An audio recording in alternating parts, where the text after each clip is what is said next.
I have to say to the honourable gentleman, to he and his colleagues, the friends of the Chancellor, I was reading a profile of the Chancellor from just a week ago, a few days before the autumn statement, in which one ally said, "The autumn statement will correct the idea that we are off course, Mr Deputy Speaker."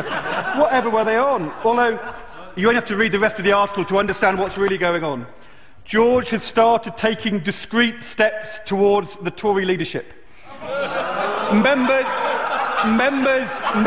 of the 2010 intake of MPs are invited to discreet drinks at number 11. The favourites, I don't know if the honourable member is one of the favourites, maybe he could tell us in another intervention.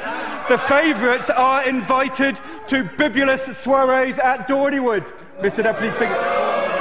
Sounds like they've been drinking rather too much, if you ask me, Mr Deputy Speaker. Let me give you another quote from one of these allies, because it was so revealing.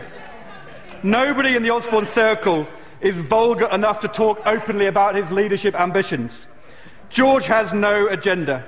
I've never heard any talk of a timetable," said an ally, "but the unspoken assumption is that the party would be a lot safer in George's hands than with bonking Boris, Mr Deputy Speaker."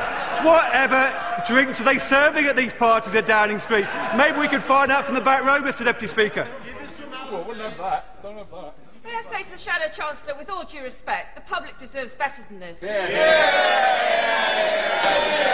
It may be a joke to him, tittle-tattle, but the public wants to know what his policies are because they have faith in our policies. Can I ask the Shadow Chancellor, is it still the policy of him and his party to make sure that we join the euro, given the huge financial consequences that we've got, that he's no longer discussing? Obviously not invited to the drinks party, Mr Deputy Speaker.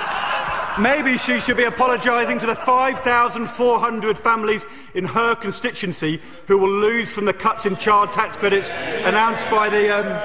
And if you want to talk about deserving better than this, let me give you another one from one of the Osborne allies. They were a bit sniffy about George. The Bullingdon is basically for Etonians, but they let him in even though he went to St Paul's, though they did insist on him referring to his original name of Gideon. And she tells us the country needs better than that, Mr Deputy.